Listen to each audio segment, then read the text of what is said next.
We have 2 Border Patrol agents who are dead, who were killed by guns that were allowed, as far as we can tell, to deliberately walk out of gun shops under the program often called Fast and Furious. Did you ever approve or sanction investigations that allowed gun walking?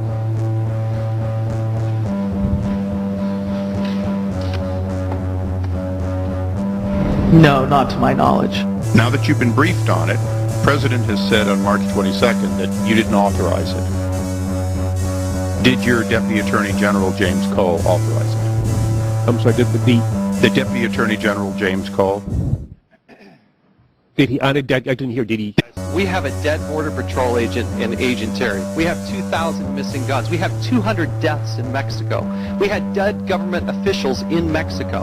We have a Mexican helicopter with troops in it that shot, 3 of which are wounded back in May of this year. We have 50-plus members of Congress calling for your resignation over this, and you've never spoken to any one of these people about this operation.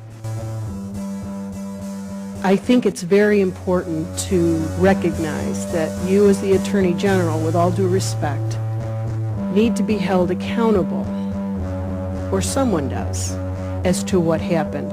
I should be held accountable for certainly my role in whatever I did or didn't do in connection with the supervision of Fast and Furious. But yeah, I'm Attorney General of the United States, and I should also be held accountable and perhaps even given some credit.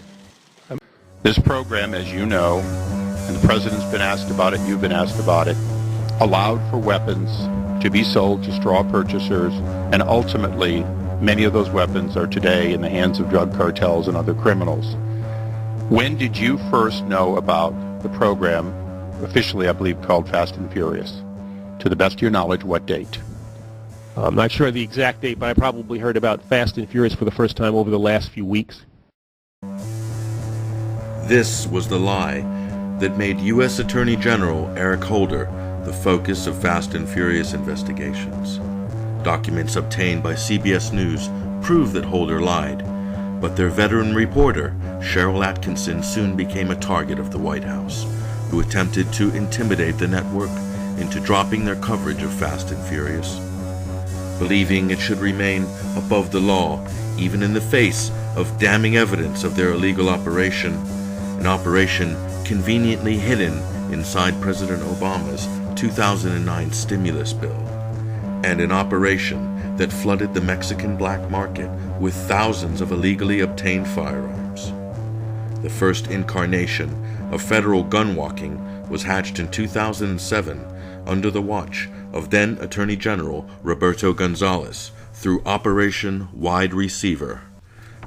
But that operation required federal agents to track firearms into Mexico, and worked with Mexican security services to trace guns and apprehend cartel criminals, unlike Fast and Furious, which had no tracking, no tracing, and no real objectives, in what can only be described as a federal government appearing to partner with organized crime in Mexico. As a result, the violence has increased on both sides of the border since Fast and Furious went live in 2009. In April 2010, Pinal County Sheriff's Deputy Louis Parole was shot and wounded by AK-47 fire, but was rescued, narrowly escaping with his life, in an incident that prompted one of the largest manhunts in state history involving some 200 officers from multiple agencies. Rob Krantz, scion of one of the Southwest's most well-known ranching families, was shot and killed on March 27, 2010, most likely by traffickers who were using his land to mule narcotics over the Mexican border and into the country, as is captured by these hidden cameras along some of Arizona's most well-known smuggling routes. ICE Special Agent Jamie Zapata, assigned to human smuggling and trafficking, was gunned down in cold blood in February 2011 whilst in the line of duty and traveling in Mexico. And DHS Border Agent Brian Terry, a member of the BORTAC unit, was shot and killed on December 14, 2010, northwest of Nogales. and the gun recovered at the scene was traced directly back to Operation Fast and Furious. InfoWars traveled to Arizona, to the state capitol, to speak to senators and congressmen about the details of Fast and Furious, and also to discover the real agenda lurking behind the operation.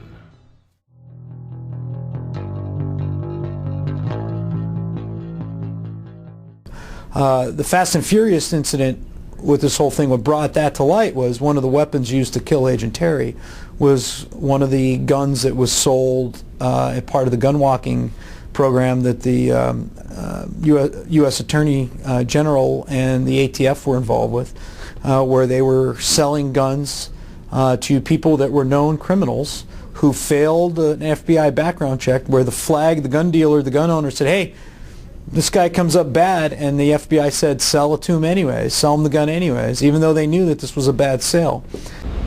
They had people that violated the law, that essentially bought weapons that were in an illegal straw man transfer and then lost track of those, if they ever had the ability to even track them at all, as they were sold into a crime syndicate. In the previous stings that were done by the federal government, the agents were required to maintain eyes on the firearms and not let the guns out of their sight. In this particular episode, they were buying lots of guns and just flooding the illegal market with these guns and not actually tracking the guns. So a lot of these guns crossed into Mexico, and the agents, no one knew where they were. And in this particular episode, those bandits that encountered Agent Terry were carrying some of those firearms that were bought and transferred to them during the Fast and Furious operation. We talk about the gun owner, or the gun store owner here in Arizona, that had raised the red flag and actually tape recorded a conversation with the FBI and ATF over the phone, where he had said, hey, look, I don't think I should sell this firearm. And they're telling him, you need to sell the firearm. And he said, no, I don't think I should sell it. And they said, well, we're telling you to sell the gun. Well, the guy sells the gun, and then a couple weeks later they come in and raid his store and get all his records and try to make it look like he was the bad guy, and they were going to try to pin it on him that he had sold these illegal guns to these illegal, what we call prohibited possessors. And during that effort, he was able to bring up this phone call and provide, and then of course they backed off. But the ATF went in there and raided his store to try to make it look like he had been illegally selling firearms, when in fact he had covered himself, luckily, with a tape-recorded telephone call to cover his rear end. And it's fortunate for him. Had he not done that, the ATF would have gone after him, shut his business down, and probably thrown him in jail. So this is part of the effort, and I think it's wrong. You take a guy trying to do an honest day's work, and then you keep enticing him until eventually the guy, reaches his point where he gets sucked in.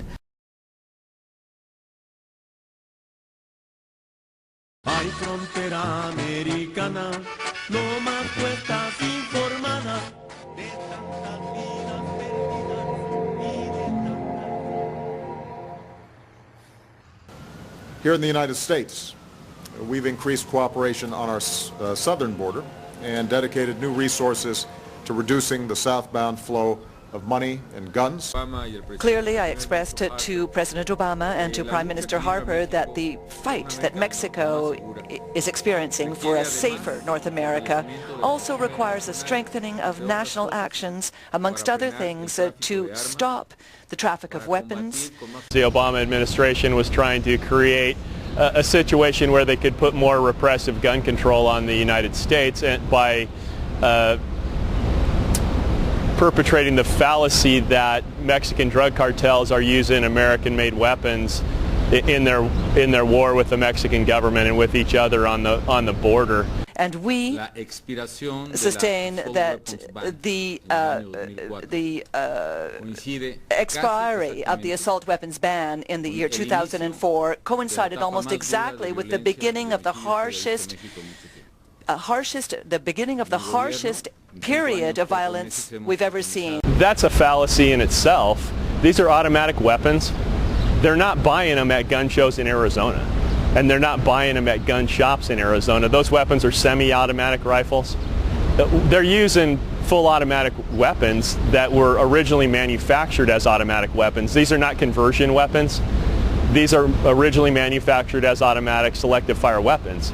So it's not some garage conversion. They're buying these things on the foreign market. They're not coming out of the United States. And you even saw Mayor Bloomberg of New York after the Gabby Gifford shooting, which he does anytime that there is a shooting, is he goes to states where we allow people to sell guns back and forth to each other at gun shows and tries to gin up opposition to you and I selling Grandpa's deer rifle at a gun show, because we need to remember that guns are property, and that as free Americans we're allowed to sell property to other people. And all this really does is deprive the law-abiding citizen of the ability to own a gun. And I think that's their end goal, to tell you the truth. Only a small fraction of the firearms in Mexico are coming from the United States. Most of the large caliber automatic weapons are coming from Central America and other parts of South America and the Southern Hemisphere. There are some guns coming from the United States. So we're a border with Mexico, so yeah, we've caught people trying to smuggle guns out of Arizona, and they've been caught trying to smuggle them into Mexico. So there is some gun trafficking going on. But to blame Mexico's problems on the United States is just par for the course for President Calderon and anybody else. Everybody blames the United States, and they won't blame themselves. We have a failed narco state to our south, where the cartels have corrupted the Mexican government, and there is no desire on Mexico's part to deal with this problem the way it should be dealt with. And because of that, their scapegoat excuse is to blame the United States. And I think it's just, again, trying to shift blame on the United States. We're not the problem in Mexico. Mexico is the problem in Mexico. The federal government's been at war with Arizona over illegal immigration for nearly a decade, even more so under the Obama administration. And essentially what they've done is they've created a situation where we have Mexican crime spilling into Arizona.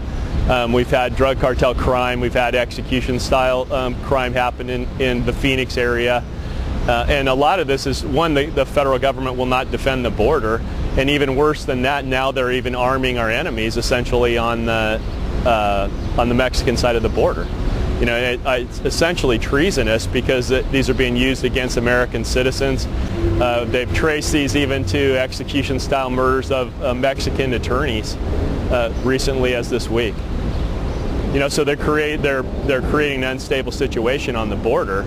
It's bad enough they won't defend us against illegal immigration, but now they're essentially arming the people that profit from the drug trade on the border. They still haven't properly funded border resources. They talk about it, but in all reality, they're not serious about it. I mean, we know Fast and Furious is clear evidence of that, that they're not serious. They're not. After the Krentz murder and the Officer Bryan, and as an outgrowth of Fast and Furious, they're not serious. I dare say it's going to take. I think it would take probably an armed invasion of, say, Nogales or Douglas for them to probably send out the National Guard. It's a failure. All of these incidents come from one source only, and that is the failure of the federal government to gain operational control and protect the sovereignty of this country by securing our border. I mean, that's really the problem. Agent Terry would be alive today. Rob Krentz would be alive today if the federal government had done its job and secured this border to make sure only lawful commerce comes across our borders. And, we love trading with our trading partner, Mexico. I got the Port of Douglas. I got the Port of Nogales. We want trade to occur, but we want lawful and legal trade. And the federal government has failed to encourage lawful and legal trade, and ironically has actually encouraged illegal trade through Fast and Furious because they are subsidizing illegal gun running in the state of Arizona. So instead of securing the border and promoting legal trade, they're actually leaving the border unsecure and sort of supporting illegal trade, which is just an astonishing thing, and it's backwards. Did the Deputy Attorney General authorize it? My guess would be no. Mr. Cole, I don't think was in the. I don't think he was in the department at the time that operation started. But he's been aware of it much longer. Been aware of it much longer than you have, since you've only been aware of it a few weeks. You have to understand the way in which the department operates. Although there are operations, this one has gotten a great deal of publicity. Yeah, they're dead Americans as a result of this failed and reckless program. So I would say that it hasn't gotten enough attention, has it, Mr. Attorney General? It's not necessarily. I mean.